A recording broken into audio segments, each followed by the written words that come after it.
Noticiero Mundo Informativo. En la edición de hoy vamos a explicar un poco los elementos claves y referentes a la orientación sexual. Nuestras reporteras periodísticas están obteniendo y buscando mayor información para traerles a ustedes, nuestros televidentes, para sacarlos de aquellas dudas, de aquellas informaciones erróneas que se encuentran en las redes sociales, para aclarar un poco este tema. Vamos con ellas. Muy buenas noches. El día de hoy les traigo un tema muy importante para todos, como lo es los componentes de la sexualidad. Como componentes tenemos tres: el erotismo, la reproductividad y la afectividad.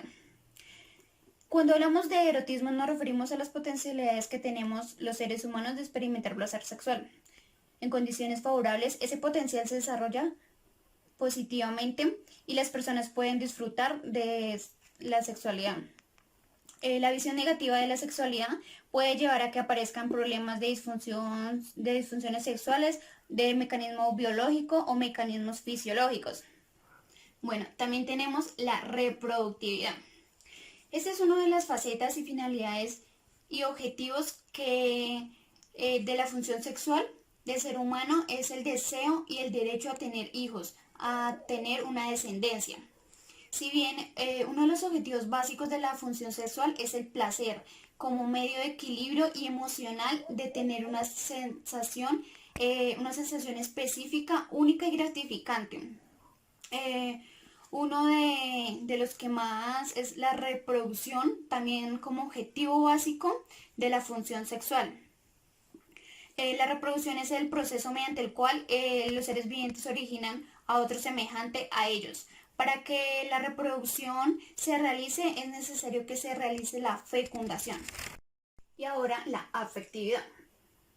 Todos los seres vivos tienen órganos sensibles que al recibir un estímulo les provoca una reacción. Los seres humanos también somos organismos sensibles y esa sensibilidad nos hace receptivos de estímulos que pueden venir tanto del mundo externo como lo son el medio ambiente, el clima y el medio social, como también del mundo interno, que son los impulsos, los deseos y las tendencias. Nuestra sensibilidad nos permite experimentar un sinnúmero de fenómenos afectivos en forma constante y permanente. Este proceso de afectar y ser afectado que ocurre entre el individuo y su medio lo llamamos vida afectiva. Es muy clara la información que nos trae nuestra reportera, muchas gracias. Pero vamos con nuestra siguiente reportera y siguiente tema, que es muy interesante. Para profundizar en el tema en que la compañera nos está socializando, nosotros como personas tenemos que tener muy claros los conceptos de orientación e identidad sexual o de género.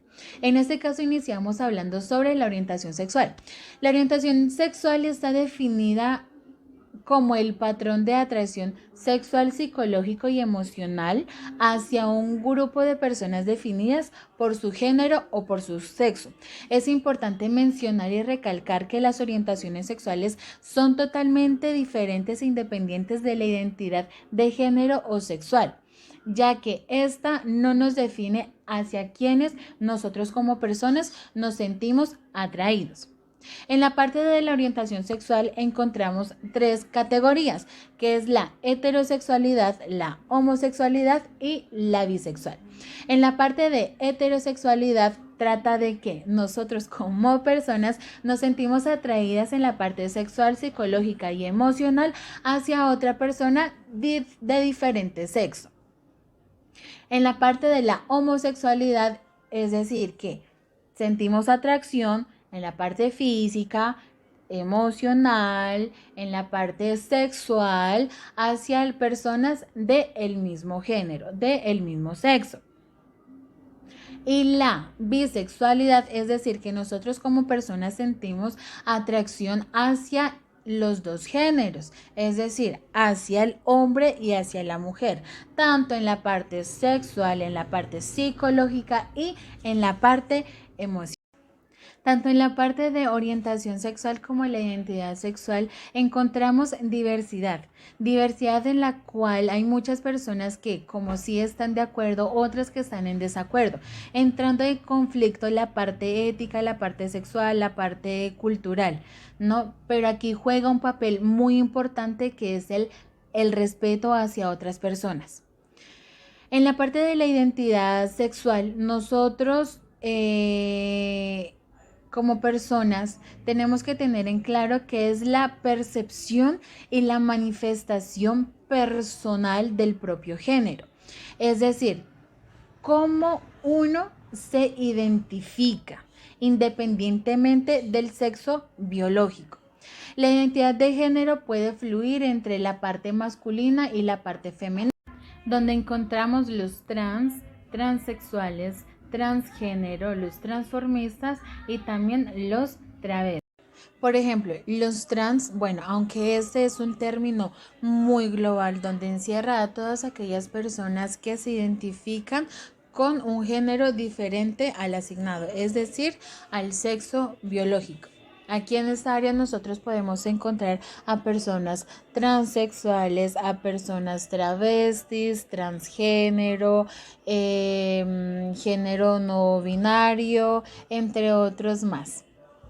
En la parte de la transexualidad nosotros podemos encontrar a personas que difieren a su género biológico, es decir que como todas las personas tenemos el derecho de sentir o de vivir nuestra sexualidad como nosotros mejor nos sintamos, entonces las personas transexuales, muchas de ellas creen necesario en someter su cuerpo a una transformación, ya sea hormonal o también por medio de cirugías. En la parte del transgénero podemos encontrar a personas que cuestionan su rol de femenino o de masculino desde el nacimiento. De aquí ellos construyen su parte sexual de forma opuesta o diferente a la que la sociedad ha definido. En muchos de estos casos, esas personas toman un tránsito mediante las transformaciones corporales y también procesos hormonales. Los transformistas son aquellas personas que ocasionalmente asumen un rol totalmente diferente al sexo biológico, es decir, hombres que disfrutan asumir el papel femenino, desde la vestimenta, conductas y también sus estilos. En viceversa, mujeres que disfrutan vestirse como hombres y asumir como tal este papel masculino. Y las personas travestis son aquellas que expresan su género de manera permanente a través de la utilización de prendas de vestir, de las actitudes y expresiones opuestas a su mismo género. ¿Tú qué piensas ahora? ¿Qué crees? Pero vamos con nuestra siguiente reportera para aclarar un poco más las dudas, tener mayor información. Así es, compañera. Dentro de este importante tema podemos resaltar las funciones de las sexualidades de un sentido ético y científico, donde a través de la historia encontramos objetivos primordiales marcados culturalmente en la sociedad, además de tener en cuenta la constante y continua evolución e investigaciones acerca de estos importantes aspectos. Una de las funciones enmarcadas dentro de la moral ética en la sociedad es aquella vida sexual activa manejada con responsabilidad, sin importar índole o inclinación sexual. Es muy importante tener esto en cuenta en cuanto al valor ético que se genere en las personas. Y finalmente les vamos a hablar acerca de las principales diferencias que hay entre género y sexo. Cuando hacemos mención de la palabra género, pues nos estamos refiriendo a ese conjunto, de comportamientos, de normas, de roles, de funciones que la sociedad como tal establece a las personas por su sexo. La forma de vestir es un ejemplo de género. En algunos países, por ejemplo, que un hombre lleve falda es común y es normal y está aprobado, ¿sí? Pero en otros países, por ejemplo, no está muy bien visto no está aprobado y de hecho los hombres no usan falda por esa misma razón. Además de su forma de vestir, también las funciones que tanto hombres como mujeres pues están cumpliendo en la sociedad. Si nos vamos 50 años atrás, vemos como la mujer, sus funciones eran estar en la casa, cuidar de sus hijos, estar pendiente de su esposo y hasta ahí. La mujer no trabajaba, no salía a trabajar, la mujer no tenía participación política. Y por el lado del hombre, pues era quien se encargaba de buscar el sustento para su familia, para sus hijos, para su esposa y de conseguir todos aquellos recursos económicos pues que hicieran falta. Y vemos como en la actualidad en algunos países pues estas funciones han ido cambiando porque pues ya la mujer ya puede ir a trabajar, ya es una mujer independiente, ya tiene la libertad en participación política y las responsabilidades de la casa pues de hecho son compartidas con el hombre, entonces ya el hombre pues no se encarga solito de su economía, sino que ya la mujer le ayuda un poquito en esta parte, ¿cierto? Y ya comparten responsabilidades, comparten funciones en algunos países, porque en otros vemos que aún pues este concepto aún se mantiene. De acuerdo a esto, pues vemos que a diferencia del sexo, el género es cambiante, cambia de acuerdo a la cultura, de acuerdo al tiempo, y es un aprendizaje que nosotros adquirimos con la interacción, bien sea con nuestra familia, con la sociedad o con diferentes instituciones, ¿cierto? Ya obteniendo la información necesaria, creo que me siento a gusto con nuestras reporteras. Le damos el fin a nuestra edición. Nos vemos en una siguiente oportunidad.